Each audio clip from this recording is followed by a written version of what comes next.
I want to get over, though, to Tara, who's with me on set. Listen, you heard Hans talking about the scramble now to find out who is behind this. How tough is that going to be to find out? It is tough. The FBI is going to run an investigation. The CIA is going to do an internal investigation. They need to see the source of the leak, whether it came from within the agency itself, whether it came from a contractor working within the agency on cyber issues.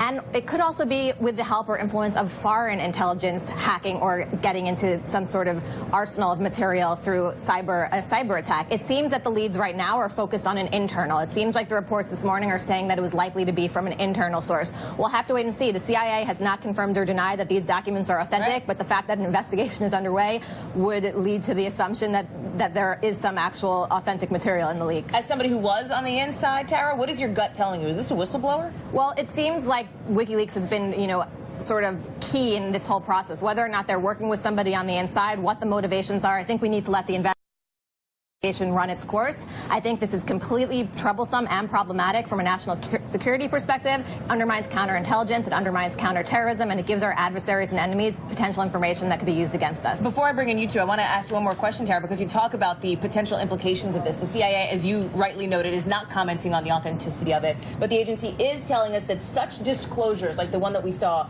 not only jeopardize U.S. personnel and operations, but also equip our adversaries with tools and information to do us harm. So what is the mood right now, do you think, from intelligence analysts? How bad is this, if you will? It is bad in the sense that it gives our adversaries, whether that's terrorist organizations, whether that's foreign countries, it gives them information about where we have certain capabilities and where we might not. So, for example, a terrorist group that's using certain applications, using certain devices to communicate potentially, if they know that certain devices are more easily listened to by our intelligence services, they might avoid using that. They might resort to face-to-face communication more, for example, or other channels of communication. Betsy, on the split screen, we're showing Julian Assange, or we have been showing Julian Assange doing this live sort of news conference. Basically, is it a victory lap now for WikiLeaks 2 days after that big document dump? I don't think there's another way to understand it. I spoke with an intel community source this morning who pointed out that the timing of this leak is especially devastating for morale in the intel community. Remember, it was just this weekend that Donald Trump tweeted accusing the former president of illegal wiretapping, and now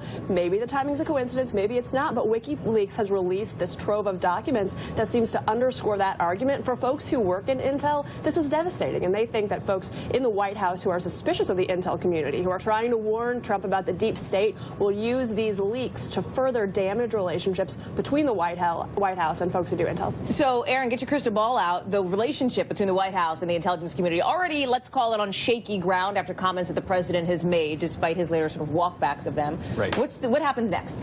Well, they're going to have to work together. They're going to have to find a way to trust each other. This is a reminder that intelligence is not generally a political issue. It's a national security issue with the highest stakes possible.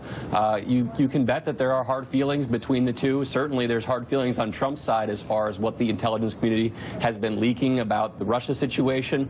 But this is not an issue that's going to be left or right anymore. This is going to be an issue on which national security is at stake, and we're going to have to see these two sides come together, and seeing whether they trust each other enough on this whole thing is going to be a really big question. I want to find out if Hans Nichols is still with us over at the Pentagon. I know he's been listening in to that Assange press conference, but so I want to go to Tara while we see if we can get Hans up here.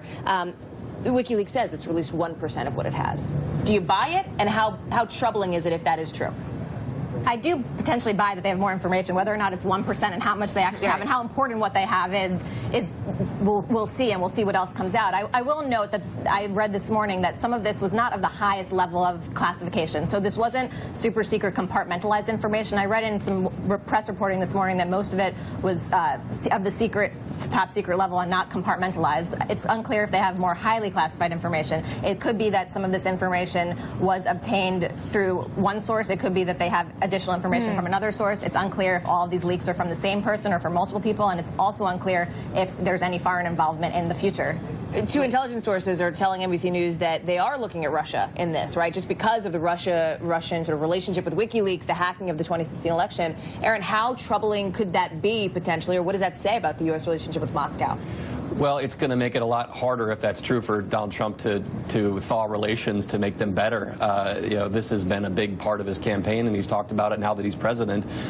If this, in fact, is now happening in other arenas besides the election, this is now making its way into Trump's own presidency, how can President Trump still say that he wants to have good relationships with Russia when, in fact, they're releasing all this information that's going to create all kinds of problems for the United States? So I think it makes that